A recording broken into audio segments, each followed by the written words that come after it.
భార్య వేధింపులను తట్టుకోలేక ఓ వ్యక్తి తన కారుణ్య మరణానికి అనుమతివ్వాలంటూ జిల్లా కలెక్టర్కు లేఖ రాసిన వింత ఘటన గుజరాత్లోని సూరత్లో చోటు చేసుకుంది. సూరత్కు చెందిన కిరీట్ పటేల్కు 2024లో ఓ మహిళతో వివాహం జరగగా వీరిద్దరికీ ఇది మూడో పెళ్లి.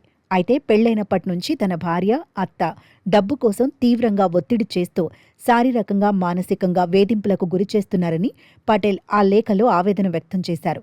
మహిళల రక్షణ కోసం ఉన్న చట్టాలను దుర్వినియోగం చేస్తూ తన భార్య తప్పుడు ఫిర్యాదులతో వేధిస్తోందని, గతంలో ఆమె పెళ్లి చేసుకుని వదిలేసిన వారిని కూడా ఇలాగే భయభ్రాంతులకు గురిచేసి డబ్బులు వసూలు చేసిందని ఆయన ఆరోపించారు.